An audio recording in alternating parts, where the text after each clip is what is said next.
Hadirin yang dimuliakan Allah.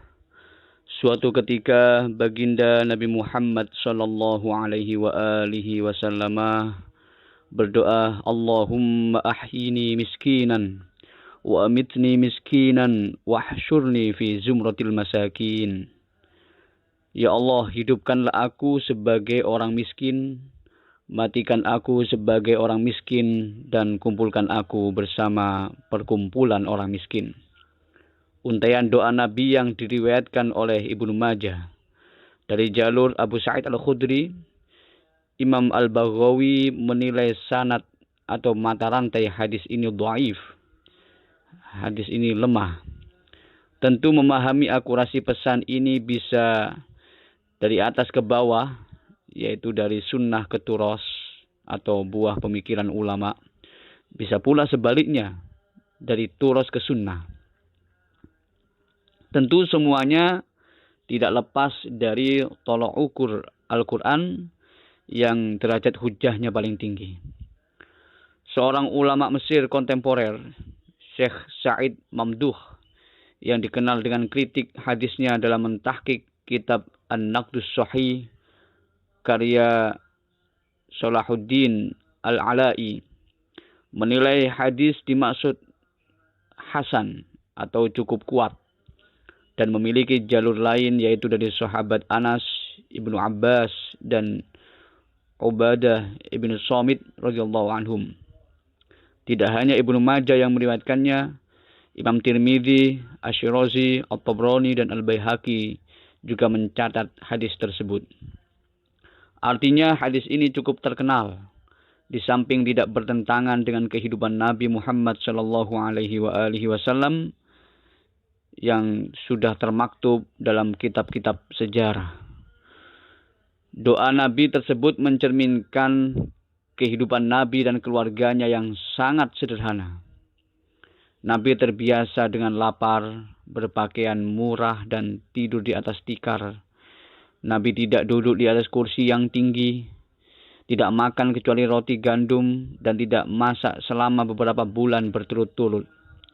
Nabi hidup sehari-hari dengan bekal air putih dan kurma, dan keluar rumah pun terbiasa dalam kondisi lapar. Hadirin yang dimuliakan Allah, ini sesuai dengan doa Nabi yang sangat terkenal tersebut. Allahumma ahyini miskinan wa amitni miskinan wahsyurni fi zumratil masakin. Doa meminta miskin. Apakah dengan kondisi dan doa ini Nabi hidup dalam keadaan miskin atau bahkan fakir?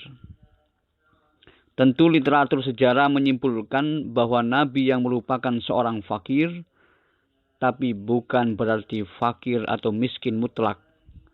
Sebab Nabi sendiri yang menghendaki dan memilih hidup sebagaimana orang-orang miskin, bahkan meminta sendiri kepada Allah melalui doa secara khusus. Seandainya Nabi ingin hidup sebagaimana kehidupan orang-orang kaya, bahkan crazy rich sekalipun, itu hal yang sangat mudah. Nabi memiliki peluang kekayaan dan fasilitas dari berbagai sisi, termasuk dari harta rampasan perang yang begitu melimpah. Itu jika Nabi menghendaki. Namun, apa yang bisa didapatkan oleh Nabi justru dialihkan semua untuk program sedekah bagi kaum fakir miskin. Hal ini karena Nabi bukan hanya teladan bagi orang-orang kaya, pejabat, pemikir, tetapi juga bagi orang-orang fakir, miskin, dan kaum lemah. Ada tujuan yang tidak terkatakan. Jika seandainya Nabi hidup sebagai orang kaya, maka betapa banyak orang miskin dan lemah yang menganggap agama yang dibawa oleh Nabi sebagai agama kaum elit dan berduit, bukan agama yang tidak mengenal persamaan dan keadilan. Dalam hal ini Nabi bermaksud mendidik dan mengajari bagaimana seorang pejabat atau pemimpin dekat dengan rakyatnya dicintai dan ditaati.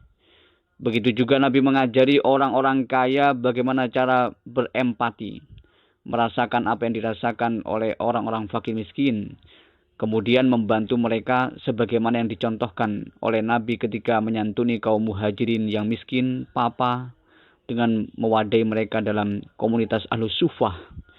Kalau bahasa sekarang Al-Sufah, yaitu komunitas pesantren. Hadirin yang dimuliakan Allah. Ketika Nabi memilih hidup miskin dan sederhana, maka orang-orang fakir juga merasa seperti Nabi dan tidak iri, apalagi memusuhi orang-orang kaya. Orang miskin dan orang kaya ibarat satu tubuh yang membawa misi perjuangan Nabi. Jika diambil kesimpulan, Nabi secara mutlak mengajarkan hidup sederhana, baik bagi orang kaya maupun orang miskin. Jika orang kaya bisa hidup sederhana, maka masih ada ruang kesadaran bagi mereka untuk berbagi atau memberikan hak-hak orang miskin yang ada pada dirinya. Begitupun dengan orang miskin. Kesederhanaan akan membuatnya mampu membagi apa yang dimiliki sesuai skala prioritas kebutuhannya dan tidak sampai berlarut-larut dalam kondisi besar pasak daripada tiang. Doa tersebut juga bukan berarti Nabi hanya menyukai orang miskin dan tidak menyukai orang kaya, sebab Nabi sejatinya sangat kaya dan sangat dermawan. Tentu sangat kaya dalam tanda kutip. Nabi justru mengharapkan umatnya bisa kaya tetapi mencontoh ketakwaan dan kedermawanan Nabi sebagaimana Nabi ketika berkumpul dengan sahabat-sahabat yang kaya berdoa meminta kaya. Allahumma inna nas'alukal huda wat-tuqa wal-afafa wal-ghina. Ya Allah, sungguh kami meminta kepadamu petunjuk, ketakwaan, sifat afaf, ya, sifat menjaga diri dari hal yang haram, dan kekayaan. Itu doa Nabi meminta kaya ketika bersama orang kaya, tentunya meminta miskin juga ketika bersama orang-orang miskin. Dari dua doa Nabi yang nampak berlawanan ini, nampak terang bahwa orang kaya maupun miskin sama-sama diperintahkan untuk sederhana. Nabi tidak bermaksud memberikan contoh kepada umatnya agar hidup miskin, melainkan memberikan contoh agar hidup sederhana dan menjadi kaya, tentunya tanpa menghalalkan segala cara. Orang miskin tidak perlu malas atau bertahan dengan kemiskinannya. Dalam bahasa anak muda, Nabi mengajarkan bagaimana hidup produktif dengan sumber daya yang dimiliki tanpa berlaku zalim kepada siapapun, termasuk kepada diri sendiri. Jika berada di posisi kaya, maka sesungguhnya kekayaan tidak diukur dengan banyaknya materi, tetapi banyaknya kedermawanan dan kemurahan hati. Jadi dapat dikatakan bahwa Nabi bukan miskin mutlak, tetapi kaya mutlak. Wallahu a'lam.